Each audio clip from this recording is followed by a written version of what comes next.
Recording started, huh?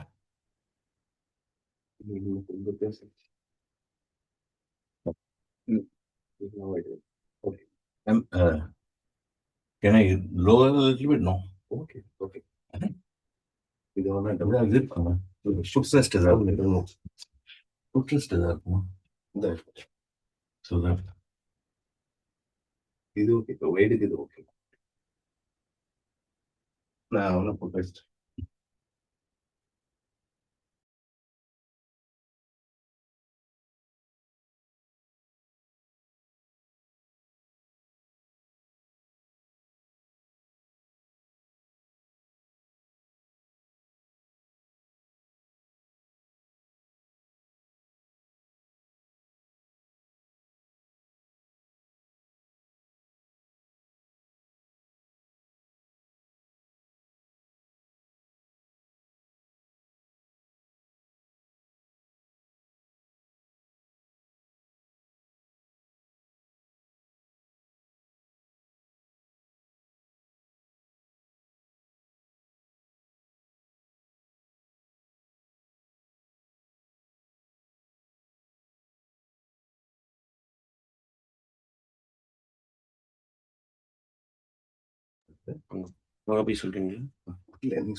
Hello, good morning, everyone. Are we audible? Yes, sir. You Yes, are sir, audible. Thank Yes, you. audible. Okay, great. Good morning. Good morning, everyone. Shall we start? Once you give the go ahead, we'll start. Yes.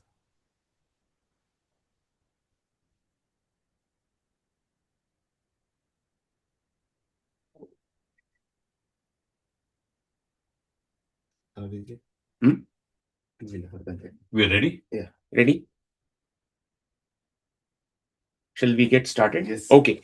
So, very good morning to one and all.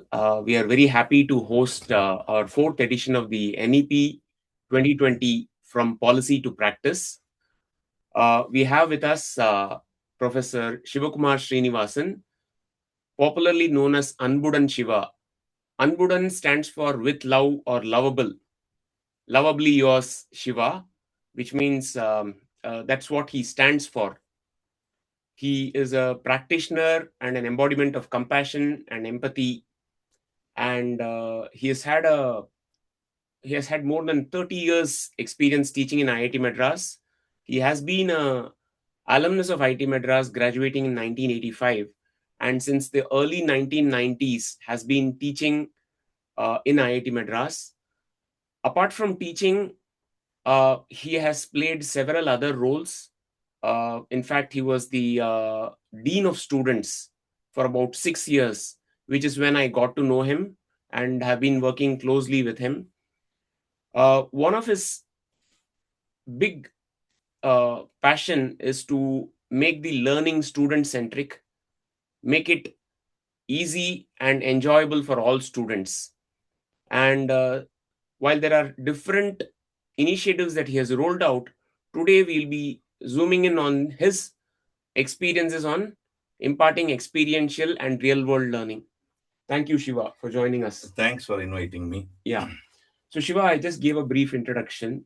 For the benefit of audience, you can probably elaborate on your teaching journey at IIT Madras. Sure. I'm going to introduce myself completely differently instead of just saying, okay, I did this, etc. So back when I was starting my schooling, when I was a kid I started my classes with first standard as the starting point. I was 6 years old, didn't want to go to school, would resist as much as possible, would cry, do all kinds of tantrums to make sure that I didn't want to go to school, because the idea of school was removing fun from what I love. So when it all started, the school was about 500 meters or so from our house. On the way, there used to be a tin factory. Those days, tin factory was open, sort of, you can see from outside. So once my mom sends me off to the school, we were never escorted by anybody. So I would go and stand over there and forget that I would go to school, because so much was happening over there. And I loved these people doing, bending the tin, making the box for oil to be filled, etc., etc. Fantastic memory of that. It still lingers in me. I'm saying this because this helped me feel so connected with something which is an experience, which is a practice, which is something that you do with hands. And that's when I would say my journey towards learning through experience started. I still remember one of those days. In those days, these guys used to come and take all the older items like the tin dabbas, the plastic items, etc. Many of them were tin items.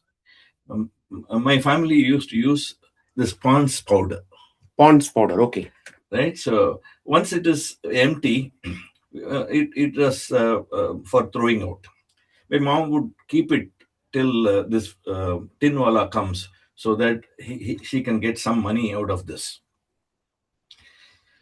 So what he would do is he will take it from her, and there was one agreement between the lady of the house and that vendor. He would make some item that she needs. I still remember the dust pan that he would make out of the Pond's dabba, Okay. Okay. right? Nice. And for the kids, whistle. So you blow the whistle, right? So I was watching him very keenly.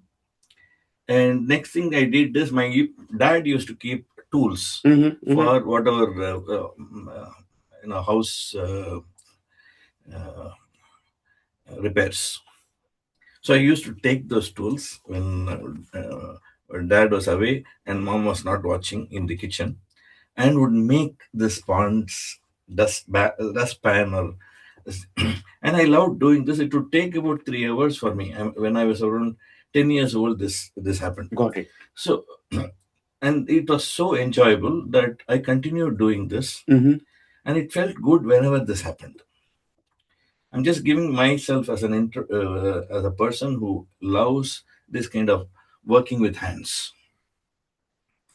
When I was around 12, 13 years old, my dad used to buy a magazine, Mm-hmm. a magazine called Kalkand. Mm-hmm. Okay, Kalkand means sugar candy, Sugar candy. Yeah. right? And it had several things, but what was attractive to me, what I was attracted to was this magic square. Right. I already learned from somebody else that if it is a 3 by 3 square and 5 by square, very easily crack it, but it was 4 by 4 square. Okay.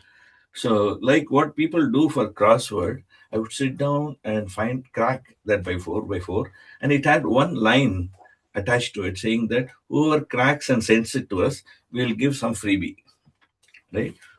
So I would send it and wait for the freebie to come. Okay. That's how my liking to mathematics started. Mathematics started. Okay. So there is this experiential learning, there is this mathematics, right? Now, my mind automatically combined these two to see mathematics and experience and experiencing mathematics. Fantastic. Fantastic. So It's that's me altogether. So this mathematics helped me in terms of clearing JE. These experiences helped me in terms of connecting to students through a fun way. very nice. So this is Shiva. I sign off as Anbudan Shiva. Very nice. See, it's very couple of interesting things come here. One is today we talk about very sophisticated initiatives like sustainability, environment protection that has been happening in the best possible ways. I also remember during childhood days having to recycle. Old paper wala. Yes, Right. old paper wala. Recycle and reuse was already a part of Indian culture. Okay. And there was trade involved. And trade involved, economic benefits for that person too. That was, I mean, that's fantastic. Secondly, our what we want to become, what kindles our interest, doesn't necessarily come from formal classrooms. It comes from magazines. It comes from observation of how that person reuses it for making whistle. All those have been influences for you, and I'm sure for all of us in Many our own kids way, probably may relate to in their own way, right?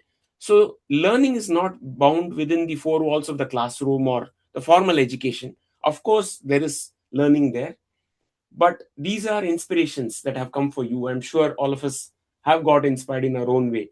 The fantastic thing that has happened is, um, a few decades later, all these play schools started to come, Right, right, which attracted kids right. to play along with other kids. Yes, Now, it's a wonderful concept because play, in my opinion, play is an important aspect of learning, and fun comes from there. right. So, fun and learning, when they go together, you love learning and you retain it for a long time. Long time.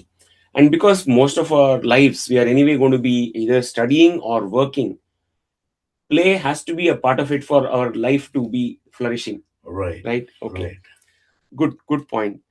So And I got a lot of beating from my dad because I didn't go to school. okay. But that also helped me in terms of understanding that school is important. Though fun had to be kept aside many times. Right, right. But to meet friends was a fun Yes, activity. yes, yes. In fact, it's a very good point because a lot of people are taking to homeschooling because they are not happy with this formal schooling system. Right. But one of the biggest aspects of a formal schooling, whether we like the education system or not, is the socialization, getting to move with people. Correct. The point that you mentioned, right? You get to socialize with people. It is today possible to do everything at home with all the videos and materials, Yeah, but you're the you're social doing it aspect, alone. yes, the social aspect of it is where the school and college play a big role. Correct. Because you mentioned that point, I thought I will add that. In homeschooling, you need to add that component And deliberately. deliberately, yes, yes. So that's a challenge there. Yeah. Now, moving on, now that you've done a fantastic introduction, so it's a great thing. I mean, we all, Shiva beautifully pointed out where the foundations of what he's doing now has started from his early middle school days, probably, right? Around childhood days. Oh, it evolved. It evolved. Obviously, there were the seeds. Seeds were sown there, and gradually it evolved with time. And without you knowing, discovering yourself, these things happen. Yes, yes, yes. And when we go back, if we are asked to step back, then we are able to assemble the pieces, right? So, Right, correct. yeah. Now, coming to think of experiential learning, I mean, your students know you as a person who wants them to learn real life concepts, think along first principles thinking. That has been a part and parcel of whatever you've been doing in your courses. Now, you've been teaching applied mechanics, which not many people will associate with these. We all think about stresses and strains, equations, and all that, right? That is what a regular science and an engineering teacher. How are you able to bring this? Just walk us through the journey of how you're able to innovate, make teaching experiential, make students think along first principles in such a course. Very nice question.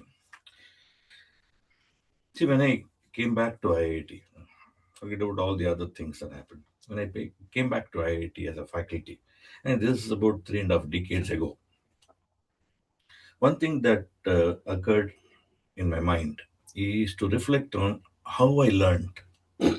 What were the aspects that stuck on to me? And whether I can now replicate certain things which were good, which probably, if added, will become better.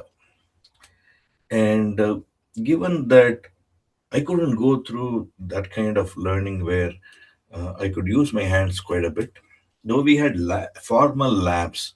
Formal labs were primarily dedicated towards training you rather than helping you experiment. Got it. The two are very different.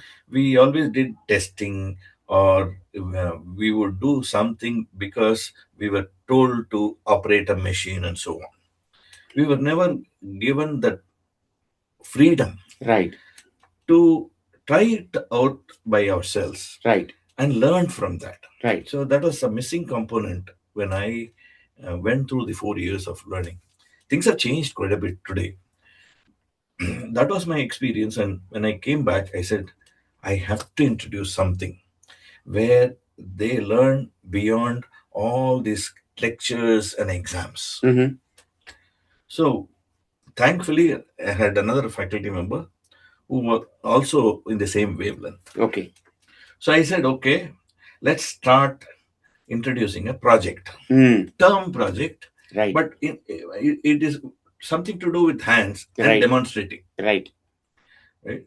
In those days, mechanical engineering, you were a student Right. during Right. those times.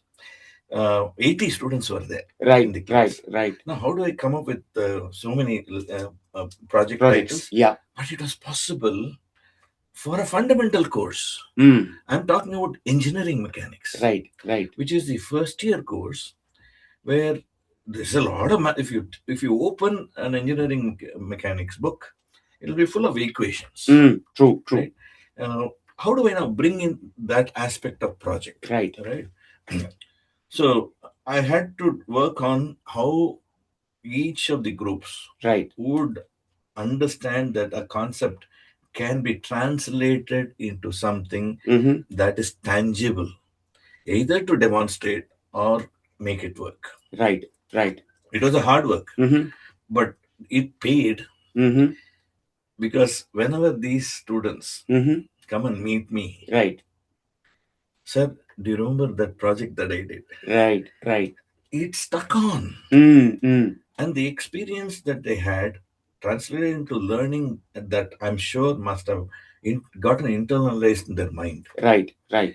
and must be using it somewhere or the other. Yeah. Yeah. May not be directly into engineering per se, but there are many places where you can use the concepts which are basic in nature Right. to do so.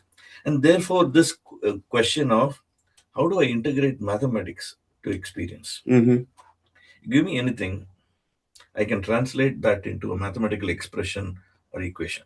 Mm-hmm. Believe me, which means that everything is translatable Mm-hmm. into mathematical expressions because these are concise forms of whatever is happening over there. Right. It also helps you learn what parameters are involved, how I can now tweak things around here, Mm-hmm.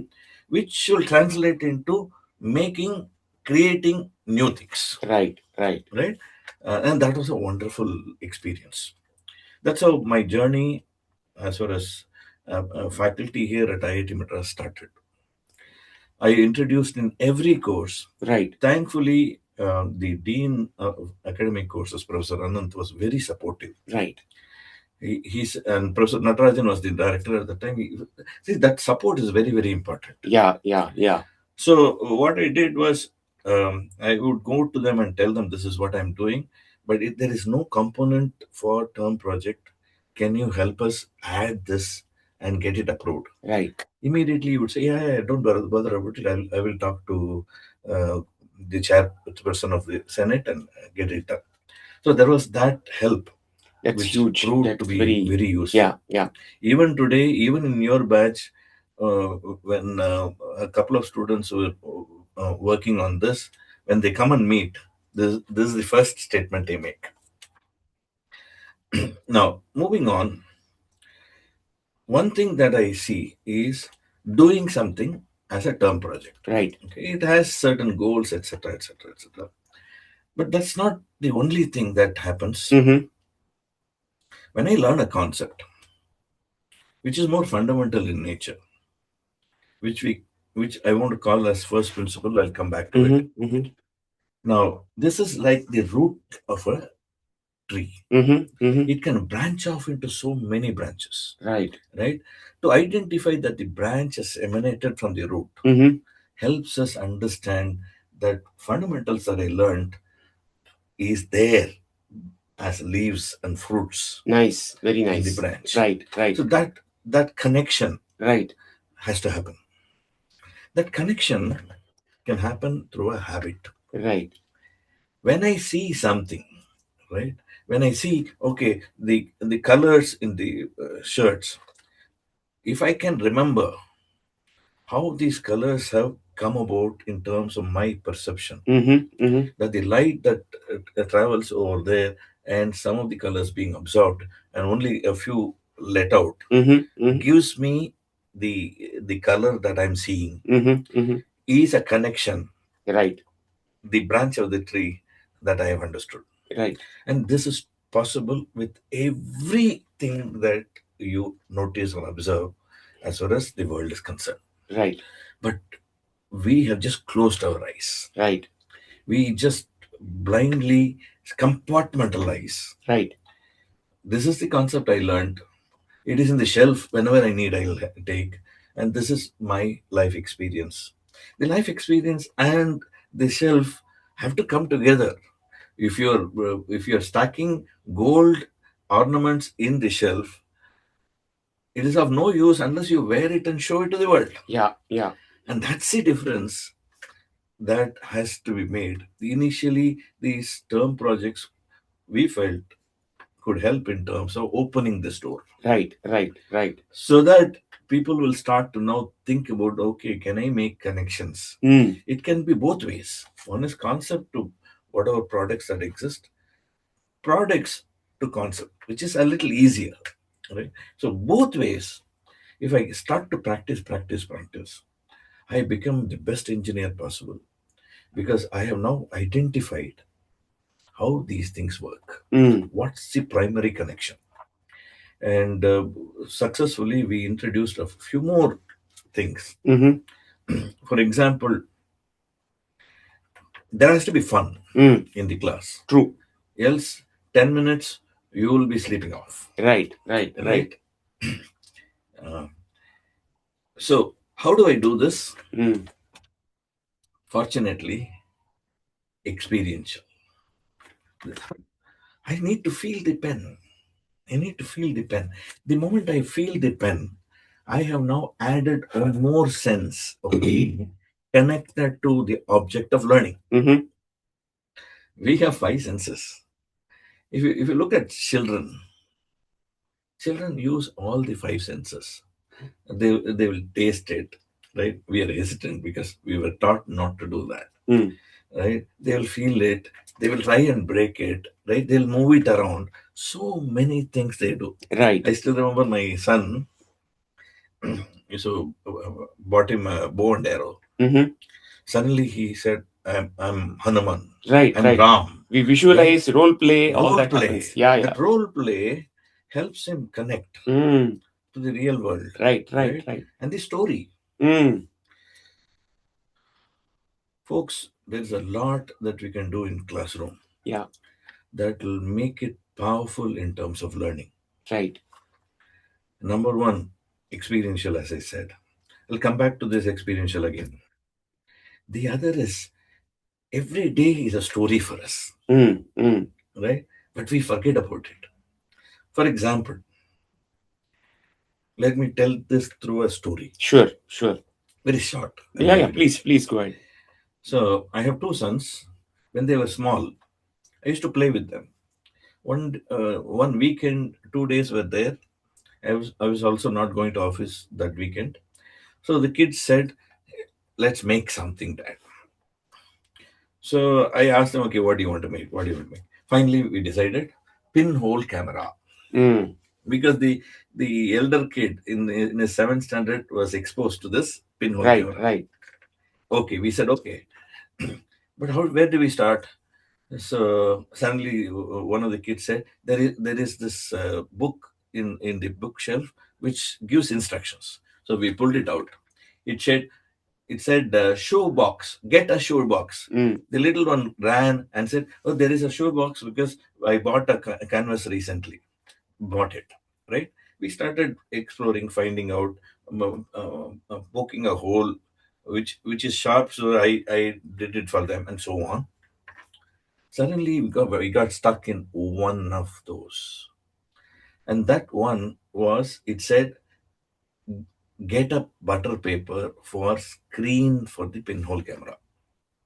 By then, all the biscuit packets and all those had removed butter paper Mm. and put something else, which means that we were not able to find a butter paper. The elder one said, "Appa, it's very easy. Let's take a paper and smear butter over there, we'll get butter paper. Mhm. The idea is very good because it does become Softer and that gives softer that and shape. like a butter Yeah, paper. yeah, But I say it will be sticky. yeah. Let's think of it. Half an hour we were searching. Mm. Suddenly, it occurred to me that why are we looking for butter paper? Mm. Why are we looking for butter paper? The answer was so simple. Mm. And the elder kid knew. We were looking for a translucent paper. Right. Now, this idea of butter paper to translucent paper was an icebreaker in terms of knowing that if I go back to the first principle, from translucent paper, I can now search and find so many. Immediately, the kid went. We used to have this plastic bags at that time. Right. He pulled out one of those white plastic bags, Right. and pinhole camera was done. The first principle of that one question, why do I need a butter paper? Mm. That first principle brings us to fundamental truth of why we are using what. That fundamental truth will give you a lot more. Right? Every one of us can be, if we elect to be, trillionaires like Elon Musk.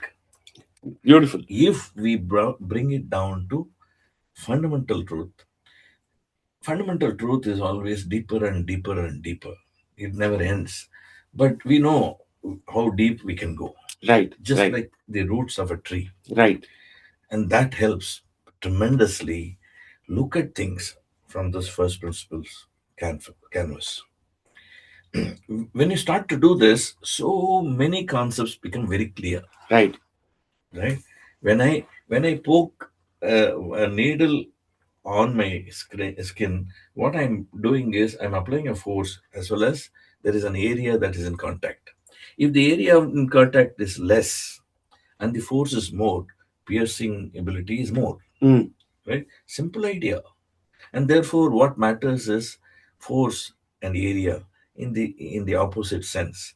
I bring it together. Force by area is pressure. If I apply more pressure, I get the material, which is the skin, to give way. Simple idea. Right. And through this, I can learn so many things. Right. Why are people using sharp objects, etc., etc., etc., etc.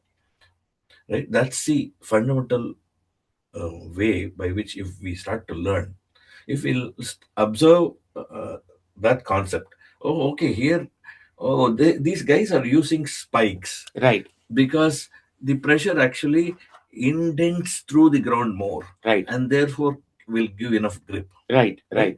Idea. It emanated from, for pressure has to be high Right. to for this to happen. So this kind of connection that you make, if look at we Indians can get this done, every one of us will be tuned towards Make in India. Mm. Beautiful. Make by India, Make by India. Yes. make for India, Make for India. Yes. and expand to the world. Yes. Beautiful. Beautiful.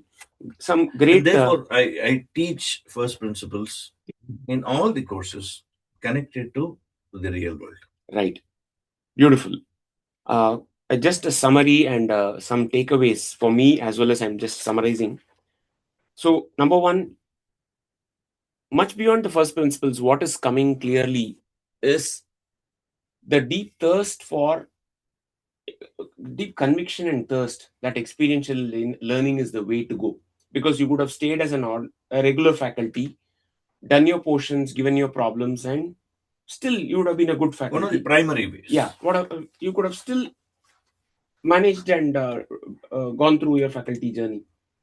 But you believed strongly that why I'm emphasizing this is for those who are in the audience. I just want to carve out some things from what you said. Sure. Um, the deep thirst that I want to make a difference as a teacher is one of the primary drivers, despite all the constraints around me. The good news was that you got a support from your dean and the director, which is a very big asset. But for some of those who are wondering, they may not be getting such things in their respective things. My belief is that if you had not gotten support this way, you would have discovered an alternate way. I mean, okay, this method doesn't work. What is an alternate method? That is what is first principles thinking, right? Okay, what works? You would have asked most likely, hey, I want to implement. No dean will be non-supportive. They may say that this may not work. You would have had a dialogue and found out an alternate way by which the Convinced. same thing would have worked. Right. Because I wanted to emphasize that, because it is not just the support from the outside, it is the deep thirst from our inside which keeps coming up with alternate ideas. Correct. Okay, same is the case with your butter paper example. One way is no butter paper, project closed, let's try some other project. That is also okay. But if butter paper is not available, why are we looking for butter paper? Let me find the deeper reason is I want something translucent. So I want to emphasize this because a lot of us in our lives, we try new initiatives. We get disappointed when things don't go our way. We just need to go deeper. Maybe this door is shut. Maybe an alternate exists. But it is the inner, deeper willingness to continue this experiment, be it at your home or in your college, that matters. In addition, going down to Go the deep. route, Yes. so that multiple doors open. Yes. If not one way, maybe there is multiple ways are available if you go deeper. I would point to multi-pronged way. Whenever we want to try out another way by which we reach the goal that we want to have, Right. which is good, Right. because there are several ideas that will pop up. The other is, which is something that most of we Indians lack. I'm telling you lack because when I went to the US, it was a very different story, which is the aspect of questioning. Many of us just accept. It is a bane that we borrowed from British Raj. It's still existing. Right? This existence of the hesitation Right. to question the authority Right. does not help us completely in terms of achieving certain things. Look at the government of India today. They're able to explore so many things, which was sort of shut down as a license Raj. Right. This opening up has given so much power, both for the government and the people of India, because government is nothing but the representation of people of India. It has given that scope, and it is for us to cling on to that scope. Right. Which means that, like what Gandhi did, and the like-minded people ask that question: why can't I be independent? Right. It has to happen in education. I'll come to it a little later. Right. But this aspect gives us that power, not necessarily only to look at what is the another way that I can look at, but also say, can I now pierce through? Right. So that's another aspect which I can bring in, and therefore that multi-pronged attitude will help you in terms of solving the problem that we have and looking at the constraints as either soft or hard constraints. Right.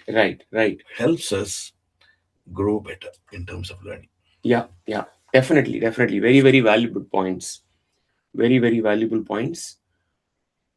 So I think we discussed the applied mechanics part as one part, but I think you went deeper over the years. I'm sure you've done a lot more experiments, and the most recent one, I thought recent meaning probably in the last 5 to 7 years maybe, is your starting of the GN courses. And within the GN courses, I'll zoom in on courses like purposeful engineer saving lives.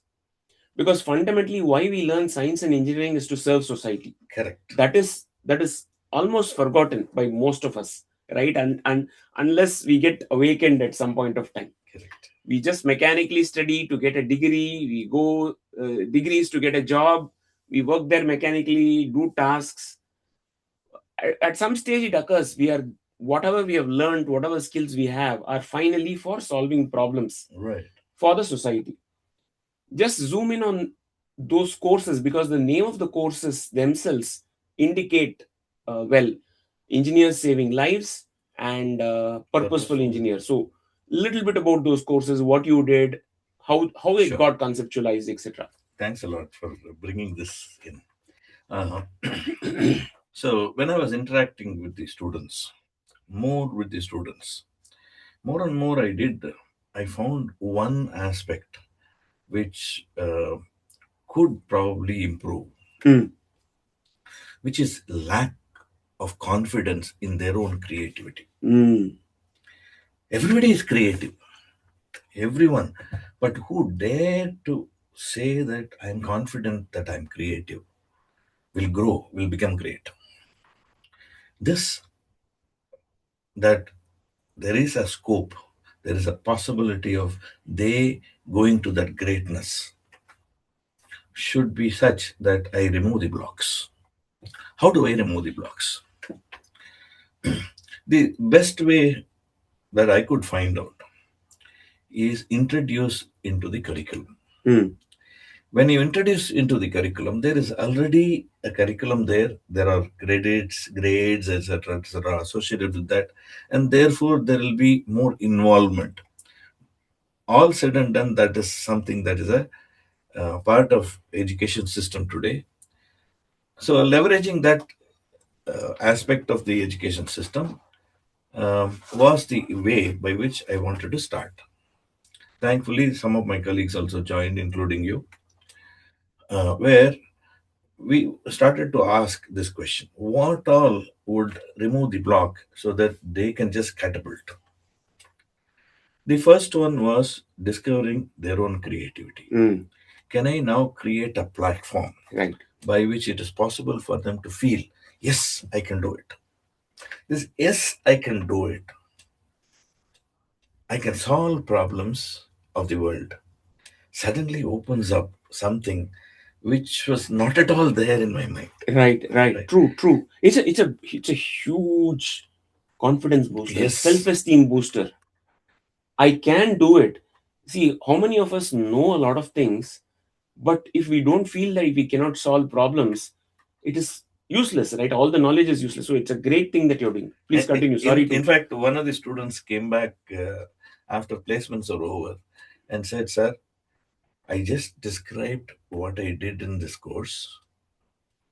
They gave me the job." Fantastic. There's no better testament than that. The reason I'm saying this is the person confidently could tell Tell, about what articulate. they created. Yes. And therefore, we focused first on creation. Beautiful. This helps in terms of not only getting confidence, it also gives them that power to help beyond themselves. Right. Yes, our curriculum has things like NCC, NSS to connect to defense, society, uh, also also sports. Yeah. Right. But we took it in a slightly different way. Right. That integration is yet to happen. Right. We all have to work on that. But this course that we introduced was this. Right. Now, the purposeful engineer is to look at, is there a need? Mm. So we did one thing in this course, which is when do you feel the need or the pain of the other people? When you empathize with them. Right. When you get into the shoes of the other person and Right. feel the pain they go through. That's when you feel, oh my God, can I solve it? Mm. So we take them through what is called empathy walk, Nice. Mm. where they will wear this hat, Mm. go around. Mm. It can be campus or it can be any place.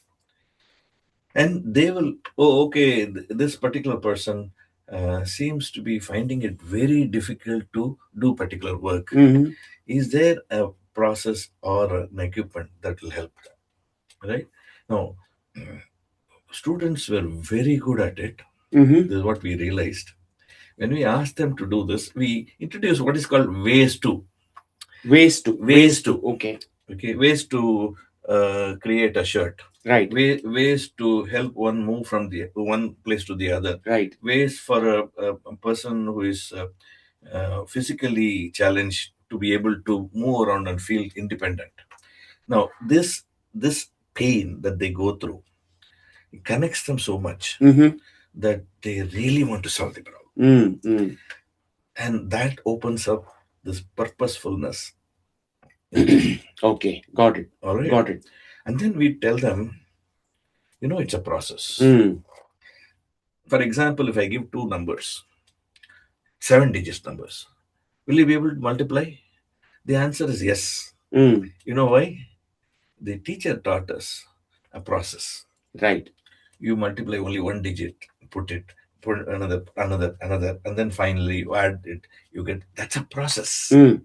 Right? If it is a 7 digit number, 7 rows would be there, and then I add it, I get the answer. Right. The answer could come because there is a process. We introduce the process. Mm. Once we introduce the process, it becomes clearer to them. Yes, and that confidence also builds. Yes, I can reach the solution. There is this pain, there is this solution, right? I just need to find a process by which I do this. So we introduce that process. This process helps them, and many of them, almost all the class, could come up with a solution. Right. One of the areas of improvement even today for us is to get them to implement also, so that the society is benefited.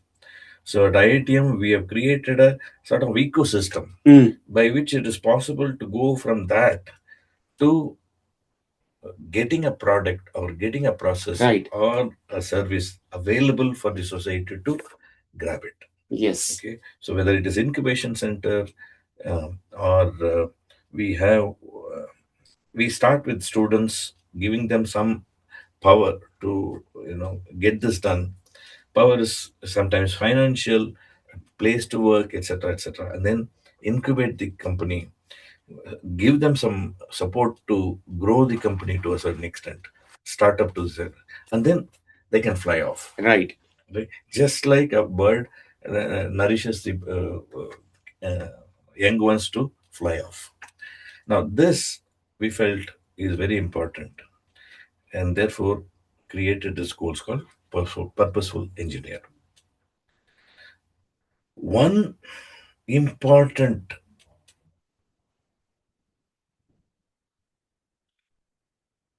idea or uh, condition that we should not forget is whatever we make should be safe. Should be Safe. safe. Yeah. Okay. Safety is important. Yeah. Right? Now, if a train is going and the bridge collapses and the entire train plunges into the river, Right. Whose fault is it? It's the engineer's fault. Yeah. Right? We have to make things safe. Yeah. And therefore, it could be making sure that it is safe. The other is, let's say, earthquake occurs, tsunami occurs, etc., etc. Right. These are natural calamities. Right. Can I save people from such calamities? Got it. It could be nature made or it could be man made. Right? Both ways, saving lives. Because after all, you can lose anything, but not your life. And therefore, saving lives becomes an important point to drive into the students. Right. And therefore, we did the other one also, which is engineer saving lives. Right. Okay. Several projects are possible as far as this idea is concerned. So we separated that and looked at this because saving lives gives so immense pleasure. Yes. Right? And contentment. I have been able to save lives. Right? Personally, I was also involved in a few such projects. Okay. But the beauty of this set of courses is basically this. We also connected that with entrepreneurship courses. Entrepreneurship, many people think that it is, I have to start, get a startup done, etc., etc. But it's not that. It's a mindset. Yes. That that something that I created has a value. Right. The value could probably translate into money. It could translate to something else that the society is feeling the effect of it. True. And therefore, that also, that entrepreneurial mindset, building that mindset um, is essential for an Indian mind, because again, I'm sorry, I'm just bringing it back again. British Raj suppressed us from the top layer, top rung of work, uh, power, work manpower, Right. being taken away.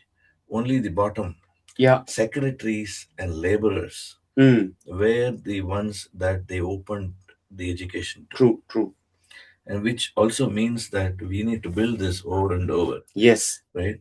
By the time India reaches a century from independence, I don't know where it will go, because we are huge in number. Yeah. And look at each one coming up with at least one product. Right. We have about 1.5 billion products coming out. Right. Right. Right? For consumption. True. True. Right? Of course, in order to do this, we look at other things like sustainability, etc., etc. So some of our faculty members have taken up sustainability as something that students should sort of embrace, because the tomorrow's world has to be better. So that's the reason why we introduced this. One is social connect. But when you have to make a product, you need to listen to others. Right? We are so deaf to listen. Our mouth is always open, like me, I'm talking so much. We want to talk. Somebody has to be there to share, no? Right. No, that somebody has to be share. Let it be me. Right? That listening is a boon one could have, but this boon is self given, which means that I should tune myself to be listening. Right? And it's not difficult. It's learnable. Right. That's what I felt. I'm now running a listeners club. The primary reason is this is an important aspect for anything. If I have a startup, if I am trying to find out whether this is adaptable for the society, I need to get into the society, ask people, do you think this is useful? I know, yeah. Some feedback is getting. I should listen to them, right? Instead of saying, oh, no, you can do this way. But you're listening. That listening is another aspect. So one is empathizing, connecting to the society, listening, right? Being able to make, right? That being able to make is another aspect that we wanted to bring in. And the last one, which is something that has to be there in all this, but importantly, feeling the confidence of being creative. Right. So that's the way that I have introduced courses, so that it is possible for them to uh, become engineers and feel good about it. Right. It's not about becoming an engineer, but I should feel that fun aspect of being an engineer. Right. So in a way, Karthik, I've been saying this over and over. Fun helps us in terms of learning. Right. You integrated with this play aspect. When I say play aspect, it is about being able to self define what to do. Right. And the third is being able to observe what is the takeaway. Right? If we are able to focus on these three, times will change. Yes. Over the decades, I've been here for about 3.5 decades now.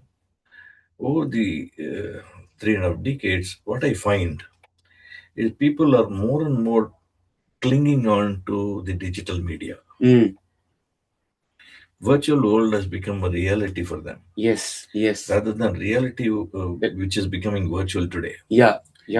Times have to change that way. There is threat as far as AI is concerned. But the threats have always happened. Yeah, in some form or the other, they have always been there. Secretaries were threatened by a invasion of computers. Have the secretary jobs gone? No. Right? We should look at technology as tools for us to live better. Right, right, right. Right? If it is going to be a tsunami of change of jobs, upskilling necessities, so be it. Mm. I should be ready for that. Right, right, right. I should be ready to fail. Mm. That part that you mentioned, I think that needs elaboration, right? That is something that all of us are worried about, right?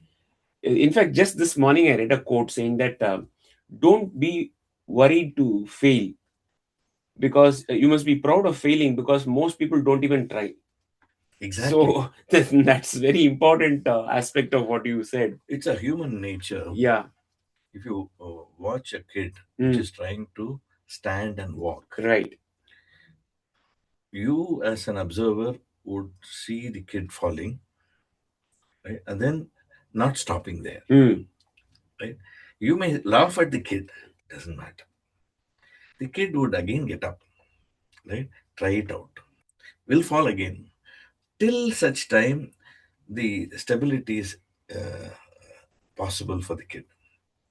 Doesn't stop there, wants to run around, Mm-hmm. wants to climb. Mm-hmm. Remember the exploration that starts to happen. Right, right, right, right. And I'm sorry to say, our system of education should change such that we aid this exploration, then curb it. Curb it, yes. Unfortunately, there are so many curbs, and I mean, education system wise has curbs, and students, parents, and teachers also glorify these curbs in terms of marks, grades, and Yeah, so. I mean, if you ask me, the biggest sciences, the people who have pursued my own branch and have continued, they are not the best performers in terms of grades. In fact, I today learn a lot more from people who did not score that many marks. mm, But in my own school days and college days, I used to think that marks are the end all of things. And you identify your self worth with how much you score, correct, which unfortunately continues even today. That's the sad part. The earlier we are able to break the shackle, you are there for learning. correct. You are there for failing also, because that Yeah, is true learning. correct. Right? True learning is failing and then learning from it. And you're not to blame. Systems have to change, right? We are all teachers. Systems have to change. If you look at it, everything, whether it is a parental side or the school side or the peer side, they were only looking at the 95 that, I'm sorry, the 5 marks that they lose Lose. instead of the 90 marks you scored. Yes. You're not proud because that 5 marks are lost. Yeah, yeah. Now, this is the system we have been in. Yeah. And let me ask you this question. If the kid wanted to learn walking or standing, and if it failed once Mm. and stopped standing, what will happen to us as parents? Yes. Correct? Very true. Very true. But we have lost it. Very true. And I am going to squarely blame on the system of education that we have now clung on to. Yeah. There was a beautiful system before this McCullough's System. It had its own problems, but it had so many varieties of things. A carpenter's son or daughter would become a good carpenter, not because the first time around they become carpenters. Right. They fail. Yeah. They get scolding. They get to get the support of dad or mom to get this done, and gradually they learn to be good carpenters. Today that is gone. Yeah. The family very rarely gets into the same thing. Right. The second thing that happened, which we are not right now using at all, is called Madras way of learning. Yeah, yeah, yeah. I, You I, heard about? I saw that recently in a YouTube video. Okay. That group of 8. Is that what you're referring to? Oh, Yeah. you go ahead. So, Sorry, let me not stop you. so it's the see we learn a lot from our peers Right, and senior peers. right, right. But that's completely lost Mm. in a system of education today, that we don't bring them back Mm. to get the youngsters learn from those who have already learned. Right. Yes, it may not be a perfect learning, but you're there to monitor, right? So that system helped in terms of getting the younger one ready to perform, etc., etc. I created, based on this, I created a cycle Mm. of uh, learning. Mm. I want to call it as community of learning. Got it. How do you do this? You first feel inspired, Mm. like that guy who actually made the dustpan for my mom. Yes, yes, Right? yes, I got inspired. yes, Right? yes. Inspiration is a good, Very crucial ingredient. yeah, ignition. Yeah, ignition. Yes. Once that I have created that, so in your system, folks, you should have all these components. One is that ignition. So bring people who can inspire. Yeah, yeah. The second thing is there has to be availability of ways by which I learned the skill. Mm. Let's say I was inspired by this person who sings beautifully. Mm. I love Hariharan, right? Now, once the inspiration occurs, I also want to learn. Happens. There should be an environment where I should be able to learn, right? We created quite a few. Karthik knows. We created Deltap or so many other ways by which it was possible for them to learn beyond the curriculum. Right, right. The next thing is, once we do that, you are also learning music. I'm also learning music. Like you've been learning for 3 years, I've been learning for 1 year. I would come and say, Karthik, let me sing. Can you tell me whether I'm doing it properly? Now, this kind of learning Mm. is what I call as a club Mm. Mm. of community of learning. Right, Once I perfect, then I'll go to the local, let's say, temple right, right, and render. right. It's because that's a sort of okay platform where you're not judged as such. Mm. You can go perform, Mm. right? And it gives you confidence. The moment you get that confidence, you can go beyond, let's say, institutional competitions or beyond institutional competitions. You start to perform. And you get into the next aspect of learning community where you also now critique Mm. those who are already in that level, Right. which means that now you've reached a particular level where you're able to critique. Mm. You become an inspiration Right. and the cycle continues. Mm. Mm. This cycle helps a lot in terms of creating people of interest Mm. that they start to create in themselves. We are not telling them, "Hey, play, go do that, right? Go play volleyball." No, no. They are inspired Right, by looking at this person, right? And therefore learns, right, right? right, right. Michael Jordan Mm-hmm. inspired so many kids, Yes, yes, right? yes. So that's the Sachin Tendulkar, Dhoni. Right. They are inspiration models. Correct. True. So True. that I take up cricket, I want to play cricket like them to start with, Right. and then I start to learn. There, it is a self motivated goal Mm. that one has. Right. Inspiration can happen in many different ways. Right.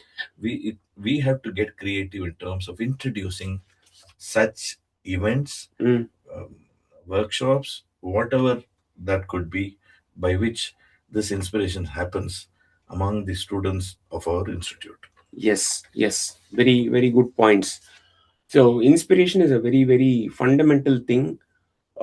See, I've always felt that the role of a teacher is not to teach, it is to ignite and inspire, Correct. create curiosity. And then, And then automatically things will flow yeah, because we the are not candle short keeps of, yeah, burning. yeah. We the that initial spark has to be given. Correct. Without giving that spark, if you are bent on finishing the syllabus, right, then which is what we are all used to as a culture, right? I have to complete all, you don't have to complete all the portions. You can even give home takeaway assignments. self-reading, if you are able to ignite the spark in the first few sections. Correct. There are so many examples. You're a mechanical engineer. That's what is done when you start off an engine. Yeah. After that, it runs. It runs on its own. So I think we have to go back to the basics. This is again first principles thinking of ignition. Just crank the ignition and then everything gets going. And facilitate going. Yes. By see, when you assess, what are you assessing for? Whether the person has learned. Yes. If learned, no problem. If not learned, what will you do? I'll continue. If I get, let's say, 40 marks, I'm just using marks here. Yeah. And the other person gets 90 marks. Both of us are now going forward.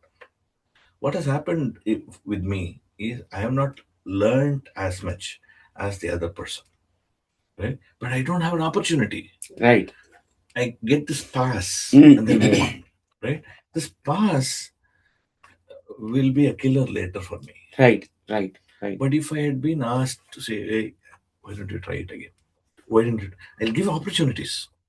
You get better, reach that 90, then move to the other. Yeah.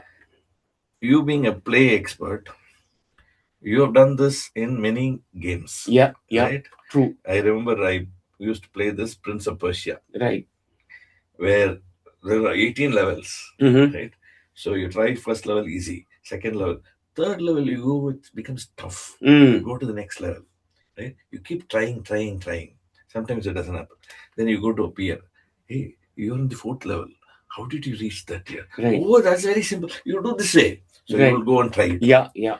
You succeed and you go to the fourth level. Yeah. This failure and then learning. Right. Either peer or otherwise is missing in our system. Yes.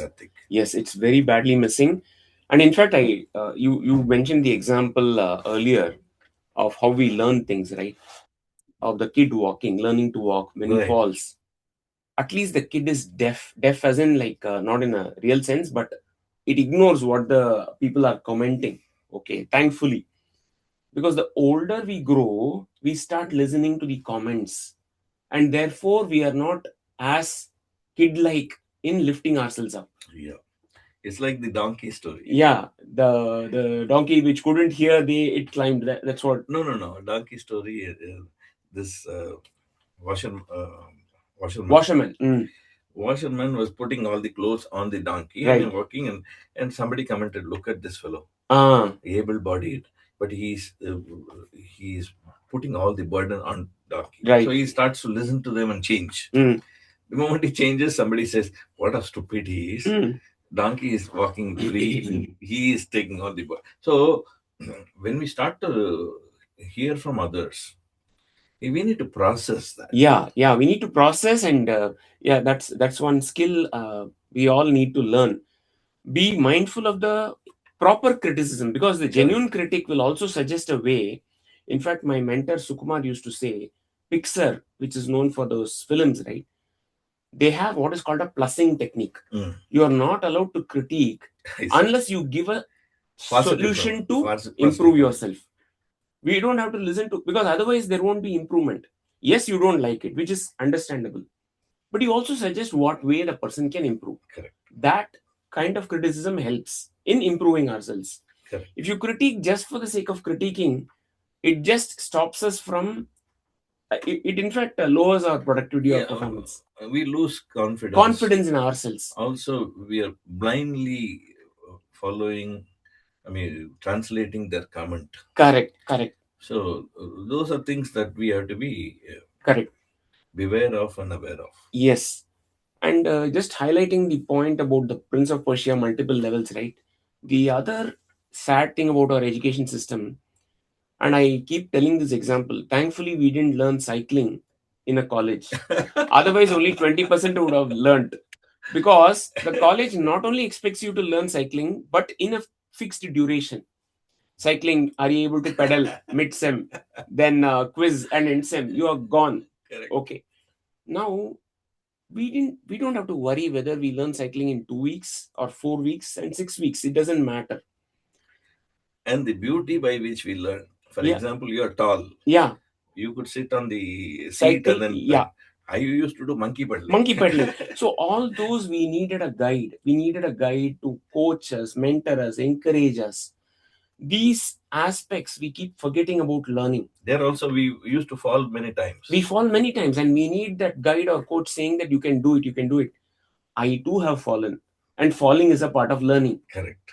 So I quote this example when I try to explain play-based learning, saying that encouragement is the single most important thing that helped us learn cycling.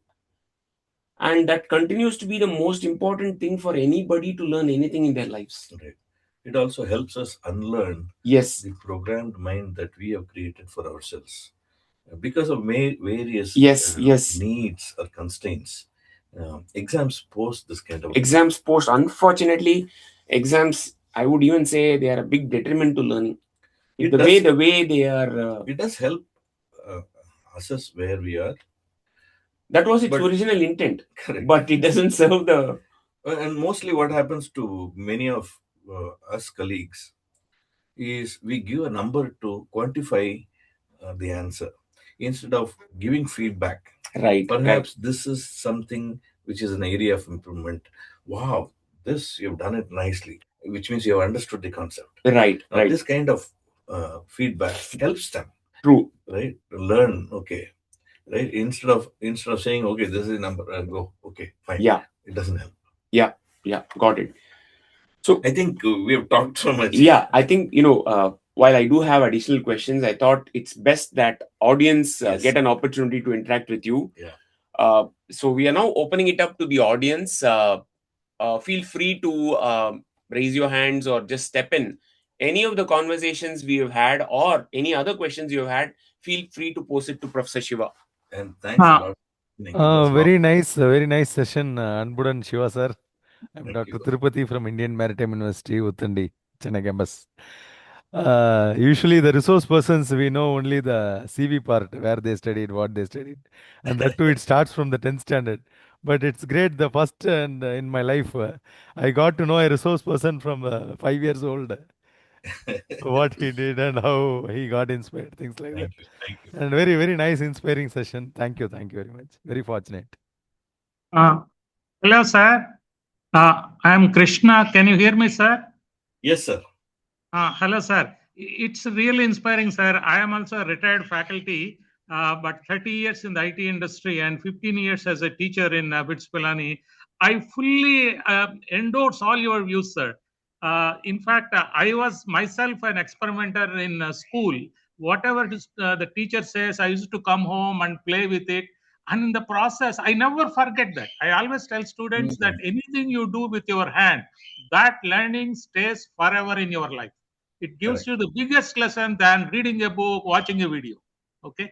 But one concern is, sir, I've seen so many students that the school actually is destroying the creativity and learning. So they come to the college for BTech, they go to the mechanical grind of exams, marks, grades, and whenever I ask, are there any questions? They say, where is the model paper? Where is the pattern? Where is the simple important? They don't ask anything related to curious questions about the subject. I think the school system needs to be revamped. Today, I feel the foundation itself is got destroyed. That's why today we end up more of paper degree holders, engineers, than real engineers. Okay, this is my view, sir. And sir, I just wanted to tell you this. I have about a couple of years to retire, and there are plenty of opportunities to continue at IIT Madras. I have decided not to continue. My wife is not allowing me to retire earlier than the retirement period. After that, I want to go to school and see if there is a change possible in school system. Right? Fortunately, being in BITS Pilani or IIT Madras, we have access to the top level education administrators of India, and we should probably experience what is happening in school system and see if we can make a difference. We can be change makers. It's difficult for me right now because I'm already a faculty over here, but after retirement, nobody can stop me. Yeah, sure, sir. I think as experienced professionals, I think we should try to transform the school system, and that contribute. I think that is the seed. if the seed is strong, I think the India will become great. Thank Exactly. you, sir. Yeah, thank you. Exactly. So my request is, whenever you find time and there is a nearby school, just go over there, share what you know, sir. It will help Sure, sir. greatly. Thank you, Professor Krishna. Anybody else wants to go next? Hi, sir. My name is Shelja. Hi, Shailaja. I work as a senior editor with Oxford University Press, and I'm engaged in creating higher education books for engineers. And I have an engineering background as well. So, my question to you is, how can I implement the principles of NEP and NCF that we talk about into the books? So one of the boons, or one of the good things that has happened to our education system is NEP, where there's a lot of flexibility that has been included, which was not existent earlier.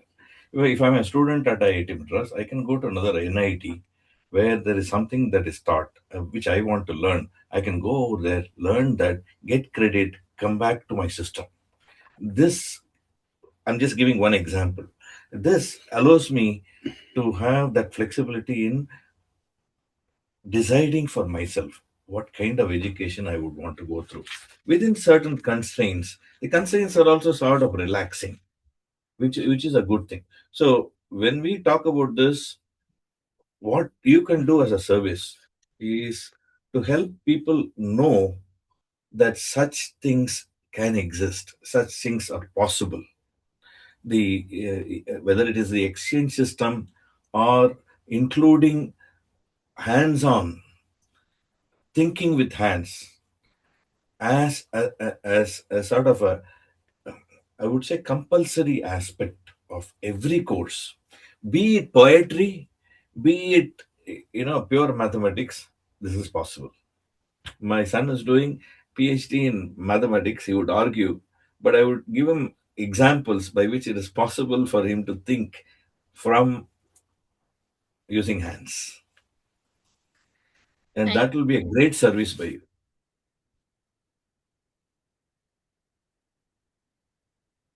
Have I answered your question? Yes, sir. Yes, sir. Thank you. Thank you. And you have a very vital role to play, being a part of Oxford University Press, right? Yes, In sir. including activities with every topic for which you have your crafting theory. Correct. And if you look at we Indians, I'm pointing out to Indians because I interact with Indians more. Correct. So what I feel is, many of us fail to use first principles thinking. I'm writing a book right now on first principles thinking with lots of examples, so that people, the butter paper is one of the examples. Lots of examples so that people understand that they should go down to first principles and get a conviction going, instead of just blindly accept, oh, okay, oh, please do it this way, I'll do it this way. No, no, no, no. If I multiply two numbers and I do this particular process, each element of this process is doing this primarily for me. That each digit has to do with powers of 10 is a first principle from which I will know this process will work. This first principle helps tremendously in terms of creating a mind that is amenable to innovation. Right? Yes, sir. Innovation is one thing where there is a random thought and the first principle. When the connection happens, a lot of wonders happen. This why not question starts to happen. Correct, sir. Thank you, sir. Thank you. Thank you. Thank you, ma'am. Anybody else wants to go next? Sir, I am Manish Kalra, and am I audible, sir? Hey, Manish. Yes, you're audible. Hello, sir. Yeah. Sir, I have recently started my teaching journey, and what is happening? Thank you, sir. What is happening? Sometimes there is a fixed syllabus and fixed laboratory manual, and the thing arises: how can I have experiential learning in it? Because Excellent question. Excellent question. Thanks. Now, Manish, if it is okay, shall I put you in that in the hot pan? Yes, sir. Definitely, no problem. Okay. See, we are limited in thinking that labs and books are the way to learn. Think of what happens in kitchen. There are so many possibilities that you can come out with, right? Each cook is capable of making a dish which is different from the other. You go today to any popular restaurant, you will get a big menu. You don't know what to do. Correct? That big menu has occurred because kitchen has become some place where you experiment. Not only kitchen, that the entire world is a lab that you have access to, is a mindset. The moment I expand this mindset to saying that the real world is a lab that I can experiment on, suddenly many things open up. The concept that I learned, pressure, I'll go, oh, okay, I'll just pinch my friend. I know, okay, the pressure is now applied, the person will get the pain. It is the pressure, which is the first principle I learned, right? Simple things. Real world offers so many possibilities of experimenting. Supposing I need to know the threshold that the person responds to, sorry, I'm using this particular example, responds to pain. You know the threshold of that pain, right? Bearable, not bearable. Experiment, right? Different people have different thresholds, is something that I learned. So, real world offers huge number of possibilities of experimentation. We are limited in thinking that only labs offer. Books only indicate something. So my request to you is keep exploring. Why do you wear a pair of glasses? Why should it be sitting on my... So the moment we start to ask questions after questions after questions, let's not get into the answer first. But if we are able to generate within an hour 500 questions, you're a capable innovator. That's my yardstick. 500 questions within an hour, right? We test for ourselves, learn that we are capable, and help handhold the others to help themselves creating these questions. Questions tickle us. It doesn't stop. Newton could not sleep, could not do anything else till he answered that question of why things fall. That's it. Musk could not sleep because he wanted to find out why it is so expensive to make a space to get the satellite up there in the sky. That's all. The questions get us the power of trying to find out the answer. As I told earlier, you can create certain ways by which the students understand the process of creation. Right? It can go beyond the curriculum. You just have to spend a little bit more time. When we started off as one. It's not a course. It's like gathering called Engineers for Life, where we started like this: ask questions, we collect questions, we'll pick up one question and see, okay, now can we solve this? Can we answer this or solve it? Right? Many minds, when they come together, not only they get sort of bonded, they also are directed towards solving the problem. Try experimenting on this.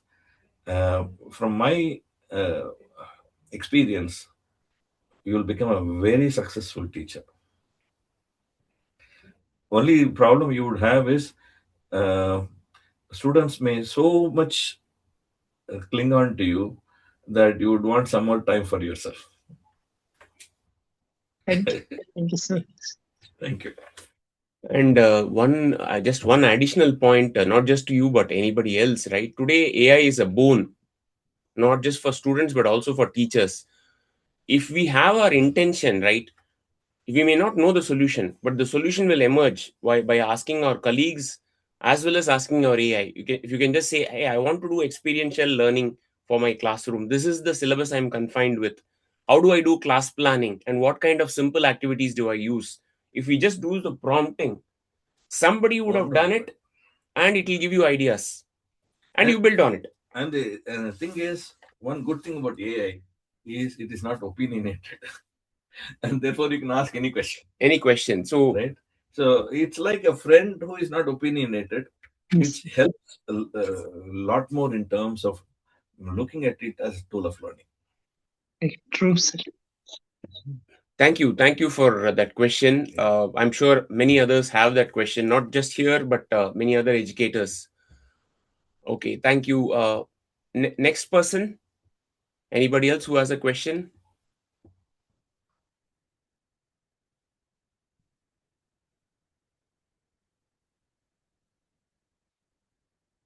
Okay, maybe we'll give them more opportunities towards the end. I'll probably fill in a few more questions that I had in mind. You started a workshop called the Think Like an Innovator, right?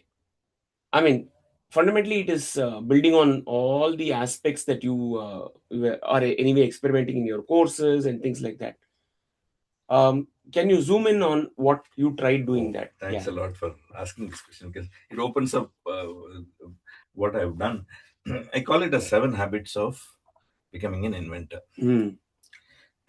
So the first habit has to do with looking at a device, a process, or a service, and asking, what is the concept on which this is built?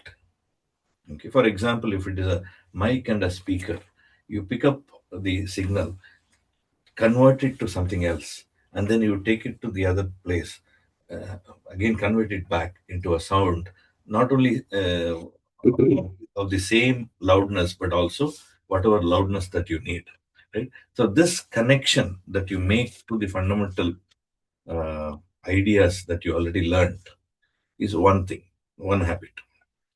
The other habit is the reverse of it, which is, I have a concept. It is like when a kid is given a hammer, toy hammer, what would the kid do? Or will go hit here, head, or whatever, wherever it's able to do it, it does it, right? Because it has the hammer. Hammer is the concept. And you want to just try out where it would be applicable, where it is applicable, and where it would be applicable. So it gives you that habit of finding out what the connection is in the reverse way. The third, today, I'm sure you must be having a mouse that you're using for your laptop. If you look at that mouse does not have any card. It is cardless. Somebody wanted to use this mouse at a distance which the wire cannot reach. It gave the opportunity to go anywhere, and then instead of getting tangled with cable, etc., to be able to use. This, what existed before cardless, was a carded mouse. Why did the cardless mouse come about? The reason for this cardless mouse to come about will give you an idea of what pain the other person had solved for you. Right? The history of the devices, processors, and services. That's the third habit. The fourth habit is building intuition. Building intuition has to do with when Aristotle said women have less teeth than men. Instead of blindly following it, you would ask that question: is it so? Can I ask my girlfriend or my wife or my sister to open the mouth and count, so that I know they have the same teeth? And therefore, I have now disqualified the statement made by Aristotle. He is a great philosopher, but people can make mistakes. You build an intuition of that kind, right? Now, the intuition has two parts. One is once you have created the intuition. For example, the only cricketer who could hit whenever he wanted to hit was Sachin Tendulkar, and the bowler was Shane Warne. Bowler par excellence, you would say the first one would be Shane Warne. Now, when he played against Tendulkar, Tendulkar invented ways, right? His intuition said, okay, let me just check. Let me now change what was existent. The moment that intuition I built, it was possible for him to hit a century when all of them got out, right? Intuition. Testing. When I was a child, say fourth standard, fifth standard, when I was studying in fifth standard, one of my friends came and said, when you rub your nose 100 times, what you wish will happen. So I poo-pooed him saying, no, I was stupid. But the next day when I came to the class, they saw my red nose and started laughing. Because I wanted to experiment and find out whether it is true. That attitude of experimenting and learning for ourselves is the other habit. Finally, there is an inspiration that you draw. Right? The inspiration could be from an inventor. How did the inventor come about inventing something that is counterintuitive? Right? When you go back to that history of how it happened, it just opens up another door for you to see, oh, okay, oh, I can do this, try and do this on something else. And I can invent something that did not exist before. Right? So these habits, 7 habits, in my opinion, are powerful habits by which one goes from an ordinary person to an inventor par excellence. Mm. And therefore, I should have probably added par excellence there. Right? But thinking like an inventor helps a lot in growing that mindset. Beautiful, beautiful. That's all we all need to do. I mean, one thing I would just say is we all are inventors actually. We don't have to compare ourselves to the Newtons of the world. Any small problem we are Yeah. innovating and problem solving on a daily basis. That is invention itself, And right? recognizing. Recognizing. For example, biryani is served hot, Mm. steaming hot. Mm. I can't put it in my mouth because it is going to burn. What do? I spread. The moment I spread and I'm able to connect, oh, okay, by spreading, I'm now increasing the area, and therefore the heat is dissipating faster. Idea of why it happened, right? This one single connection, apart from whatever we do, every one of us would do this. But the fact of the matter is, you have now been exceptional in terms of connecting to the fundamental principle. And similarly, the waiter. Waiter has to bring it smoking hot. Yeah. And they have to heap so that the surface area is less. Okay. Good point. So all of us do it, but it is more of sort of building intuition without understanding. Yeah. So build intuition with understanding, you will see the difference. Yeah, that's where again the questioning happens. I mean, we mechanically do it. The habit is built in, which is good. But now we have to step back and ask why we are doing what we are doing. Why is the waiter doing what he's doing, and why we are doing what we are doing? Exactly, and yeah, that thinking process is what you try to induce in terms of your 7 steps. Yeah, and think of this simple concept helped Wang Chuk. Yeah.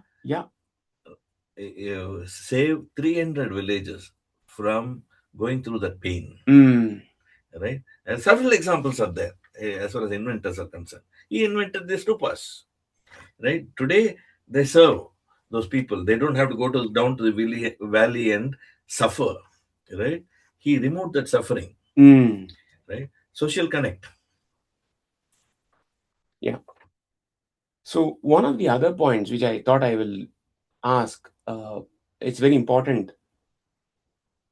Even the role of a regular faculty doing teaching learning is having challenges in itself.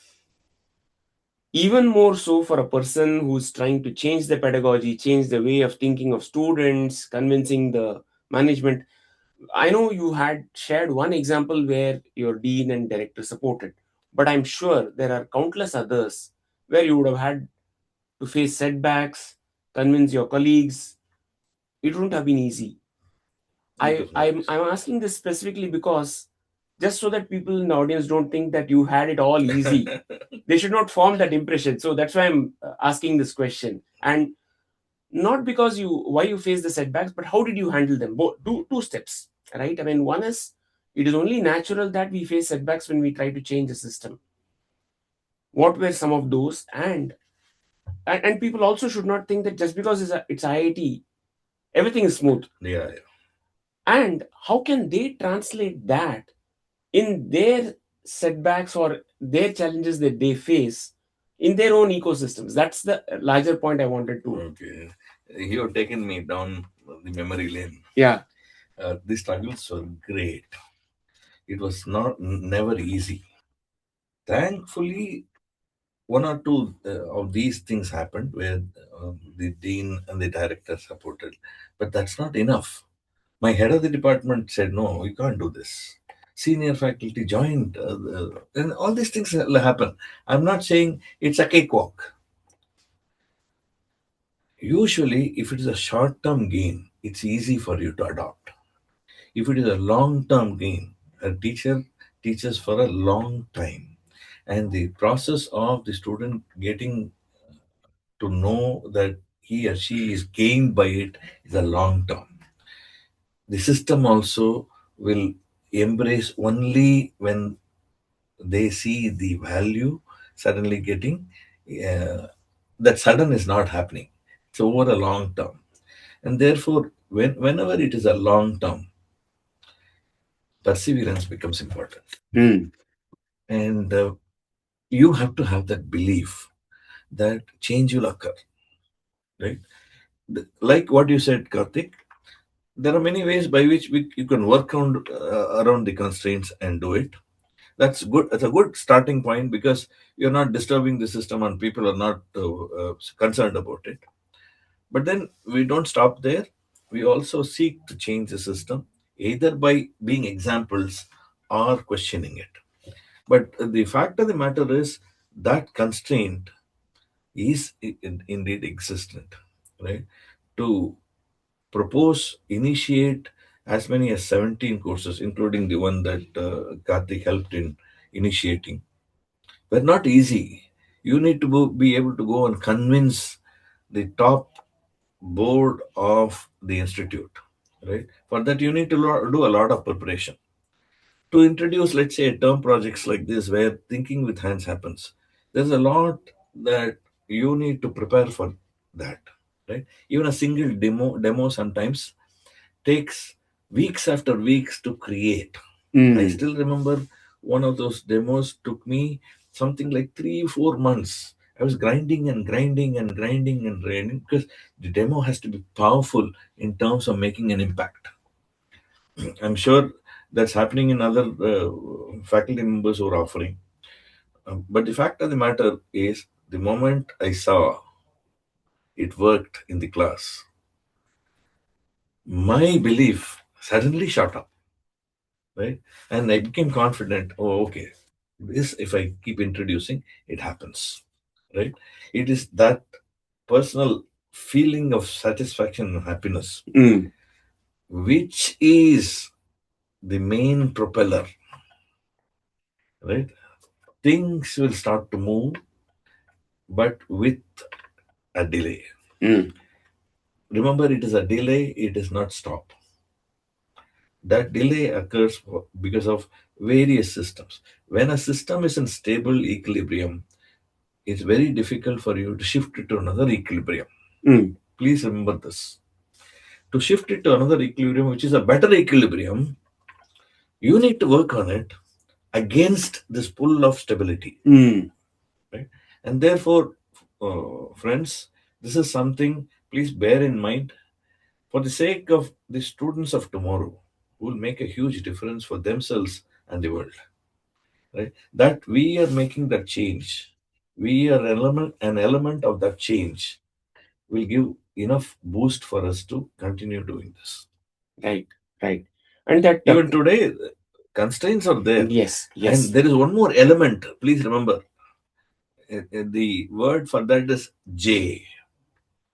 What is J? Jealousy. When you see jealousy among your colleagues, that means you're winning. You are doing well. You are able to change something. You're able to progress. When that happens, you know, okay, my assessment of I'm growing happens. right, right. Yeah, I mean, I specifically asked this question because a lot of people outside may be under the impression that IIT Madras is a premier institute. Yes, it is. God's grace, we are blessed with a lot of things that other institutes don't have. But it doesn't mean that you can make change in an established set of ways, right? There are significant ways, not just Professor Shiva, but quite a few enthusiastic faculty would want reforms, right? Some others also, we've all wanted, even with this level, we are not yet where we should be, right? In terms of experiential learning. Yeah. But a setup which has been stable, as he rightly pointed out, it's not easy to change. Where the confidence comes from is the deeper intention. Yes, I want to make a difference. I will do my best. I will face setbacks. I will persist. That what he brought out, the beautiful point of persistence, right? So some of what we are enjoying today in terms of GN courses, etc., it's been brought by months and years of persistence. GN means General courses. General category courses, and we also call it PPD, personal and professional development. So these are not your regular technology, science, or engineering courses.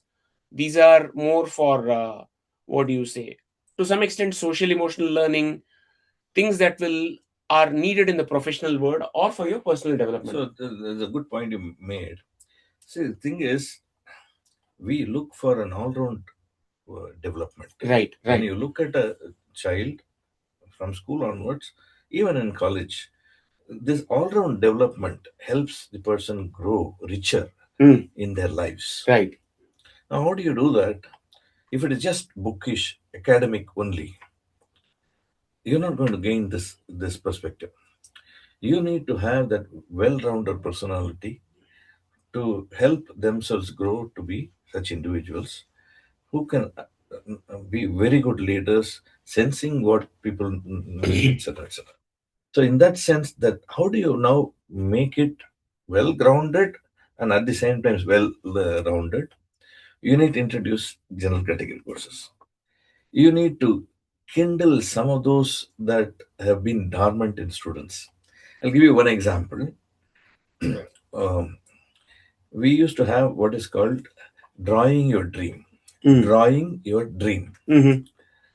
So one of the girl students drew an airplane with she sitting inside as a pilot. Wow. Nice. That's all. Now, that was way back. 10 years later, last year, she wrote to me with a picture where she was sitting as a pilot in an airplane. Wow, wow. Nothing can get better than this. Amazing. What a way. I mean, this has imprinted in their mind in such a way that she learned, she trained herself to be pilot. She flew one airplane and wanted to get back to me and saying, okay, this is what you sowed as a seed, and this has now grown. I'm now a pilot. Okay, an engineer becoming a pilot, but with this dream fulfilled. I'm not saying every dream will be fulfilled, but at least you're kindling something which is imaginative in their mind and making strides towards a possibility that it may become reality. Right? So, several examples are possible, but I just wanted to just show you one of those. And therefore, well rounded personality in terms of being able to dream, being able to be confident of oneself. Right? I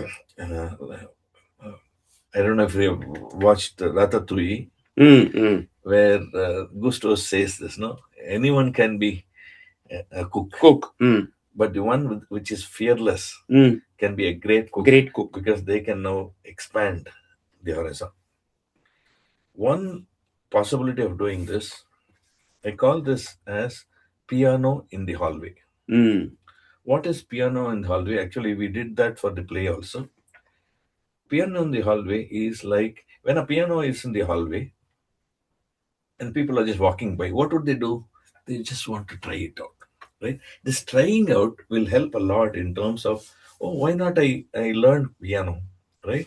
In a very similar way, if you are able to provide the facilities for people to be able to access easily certain infrastructure, certain facilities by which they get some interest in it, and then helping them to grow the interest will go a long way in developing individuals to be people who are celebrated Right. in the society. It has nothing to do with ability to communicate, etc., etc. There are four things. Shall I say that? Yeah, please. There are four things that I feel are very important for learning certain skills. Nothing can beat communication. When I say communication, listening as well as expressing. The other aspect has to do with being able to illustrate, imagine and illustrate by way of something. It could be a cartoonish sketch, etc., etc. Being able to communicate that in a form that is palatable to the other is the other aspect. So, what first is verbal, then imaginative, illustrative. When I tell you Mahatma Gandhi, what happens in your mind is a bald head, a round glass. What you have done in your mind is you modeled the person. We do the modeling all the time in our lives, right? And modeling is innate to us. When I now shift it to mathematically also modeling, I'll gain a lot because I have made it concise knowledge available. That's the third aspect, which is M. V, I, M. And the fourth one is to be able to relate different parameters, right? Sachin Tendulkar hitting centuries, Sachin Tendulkar going through ducks or single digit, and then the number of innings is two parameters I'm looking at. And this gives me an idea of how his cricketing career went.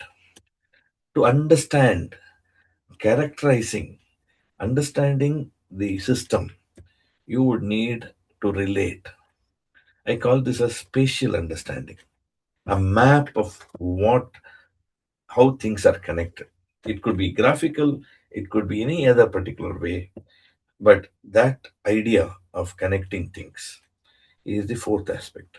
If we make sure that these four aspects are in the learning of anything, V for verbal, I for imaginative illustrative, M for modeling and mathematics, and finally S for spatial understanding.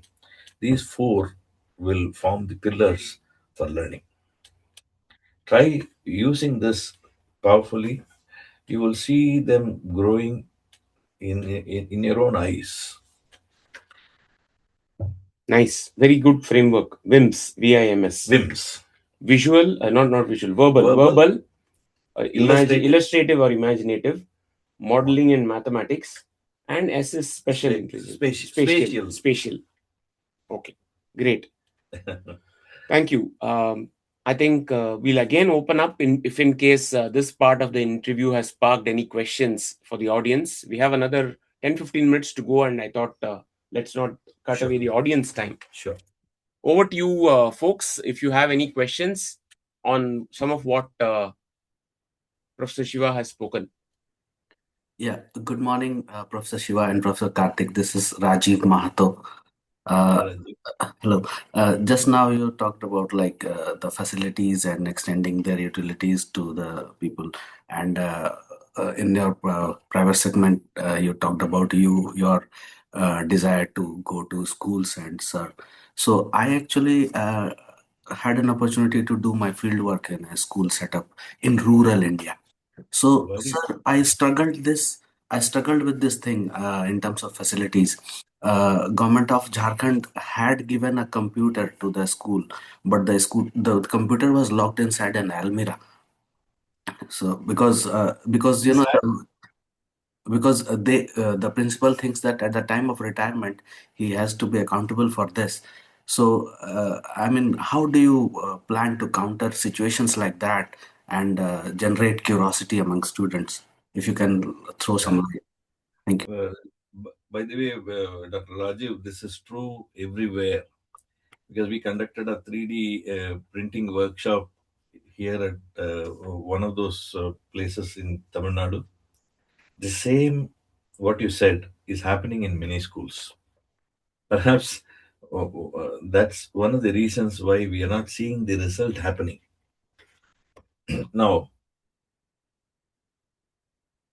there are two ways. One is, of course, fighting the system, but that's a hard part. If I have to look at 3D printer, my grandma had a 3D printer. Hmm. Yeah. You know What is that that? What print? is that? That is the one with which she was making muruku. Yeah. The, What do you call the that? So those savories that we make, no sweets and savory, savories, which are jangri type. yeah, So jalebi jangri type, right? Basically, which uses only the extent of dough that is needed. See, concept of 3D printing is you don't cut, you use the minimum economical quantity. and you deposit Yeah, one by after the other, just like how ant has built ant hill. right. Right now, we have done this in many different ways. If you look at how quilting happened in our tradition, it is also something building one over the other. We have forgotten that and want to adopt this. Now, students can learn much more by accessing even this to start with, Mm-hmm. right? For example, if I have to get them to learn that friction is dissipative, that the heat is lost, all we have to do is help them in very simple ways. When those facilities open up, they'll have a chance to see how that has translated into this. For example, if I have to learn friction, all I have to ask them to do is put the hands together and do this and feel it. Mm. Immediately they will feel, oh, okay, it's generating heat. Mm. It is something that is giving out heat. That's all. You have triggered something. Yeah. And that will grow into something that will result in learning that systems have dissipation, right, in a larger sense. But coming back to your point, this is something that we all together should work towards solving, because we see that here. My colleague and I spent at least about 2 hours thinking about what all can be done. Right? How do we now influence the authorities who actually make this available to those who are actually getting this printers available in the schools? Perhaps, I mean, one of the thoughts that came about is, okay, you now create a system like what we do in colleges as clubs, right? A community of practice or Madras system of learning, where there is a senior student who has learned. The senior student is in charge of 3D printer. When a junior student comes, the senior student helps in terms of learning. When I say senior here, the one who has learned and the one who is learning, right? If we make them in charge and not bother about, oh, okay, this will go bad. This thing of which it will go bad is something that we have to remove from the authorities. Not easy. When we become authority, we start to think that way. because we want to preserve certain things so that they keep running, sustaining them. But at the same time, just locking it up is not going to be the solution. So the solution has to come from either bottom up or top down. My feeling is both should occur. Mm. There has to be demand. See, beautiful thing that happened to our system, democratic system today, is RTI. Mm. I can file an RTI with just 15 rupees or so, Mm. right? So this is very powerful because I become, as a government official, I become accountable, right? And give the answer why. Now we should use that. That's a bottom up. Top down also. We are all exclusive class of doctorates. We should write. I'm ready to sign. One of you take it up. Write the entire thing. We will have about 1,000 signatures. Send it to the Prime Minister. State that this is what is happening. This is the solution that we have. Can we implement it? Then things will move. But that has to happen both ways.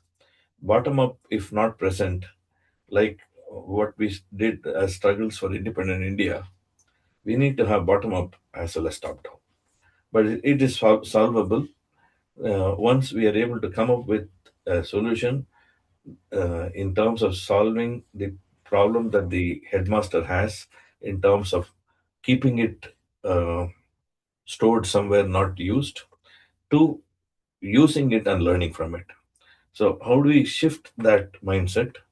If we are able to work on it, I think we should be able to solve. I don't have ready made answers here, but I think we can all think through and get an answer to this.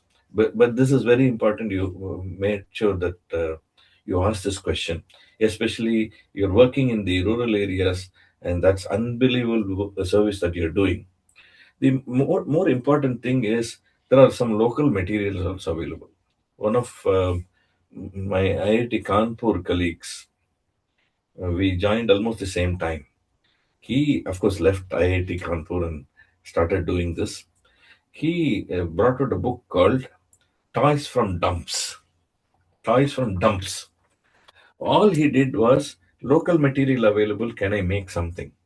That uh, provides for the same learning as the other. That's why I gave this example of grandmother having 3D printer, right? Now, if you come to IIT Madras, we have a 3D printed house made, right? Same concept. You just lay it layer by layer, right? Our um, what is it, cocoon? Mm. The larva did it, right? By layer, it formed that. The what is that, wasp? Mm. Builds its nest that way, right? We learn from nature. Right. A beautiful thing about rural areas is nature is there. I can learn so much. There is a website called nature.com. Nature.com. Go to that website. You will see a lot of learnings from nature. Organisms that work on whether it is cleaning, whether it is building, whether it is removing, adding, and so on. So a lot could be learned together with the students of rural areas.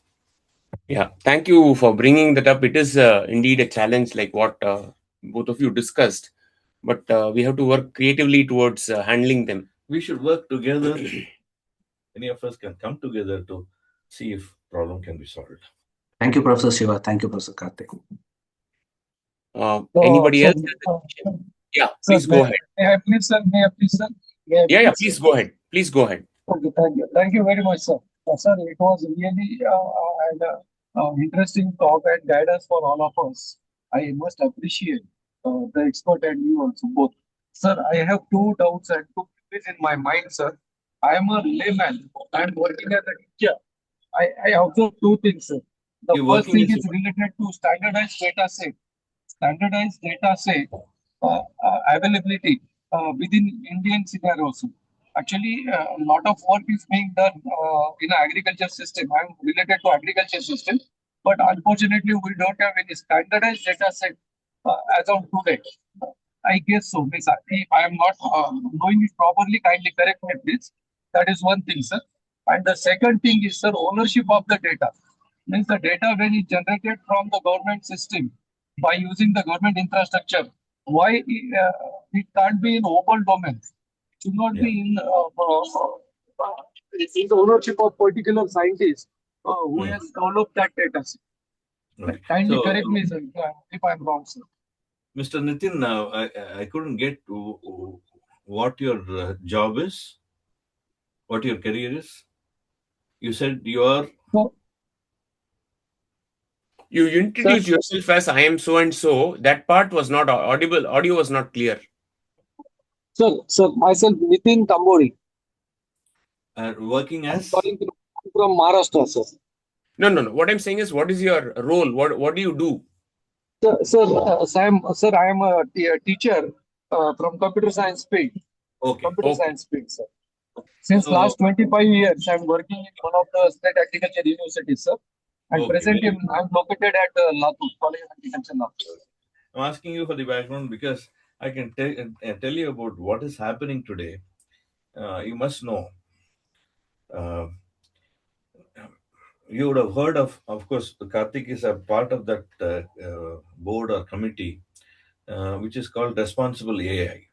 Okay, but the fact of the matter today is all the data sets that are available today, even the research papers, etc., are now becoming more and more accessible with core understanding in sort of bullet points through AI. The question that a farmer can ask and get a reply becomes more and more easier. And all that knowledge that has been gained so far, the data that has been collected and sort of churned, now is happening uh, with the help of a committee that has been formed, who are now building this infrastructure or the structure that is necessary for getting all the data that government has already have access to, so that it is easily um, what do you call them, easily but also uh, palatably available, so that they can immediately help themselves understand how to do it. It takes some time. uh, the limitations could be many, but I have to tell you that this process has started. Right, the responsible AI work is now progressing at a very rapid pace. Karthik, probably you can add that. Yeah. As he rightly said, right? Uh, while we don't know the specifics, we'll try to find out details. There is a significant amount of work happening in terms of collating data, correcting the data, and making meaning out of the data, which is what he said. Correct. So, if you can be more specific, maybe you can take it in the form of an offline email exchange. I can try and find out from my colleagues in terms of who and what sources will help you get the answer. Okay. Sir, thank you. Sir, thank you very much, sir.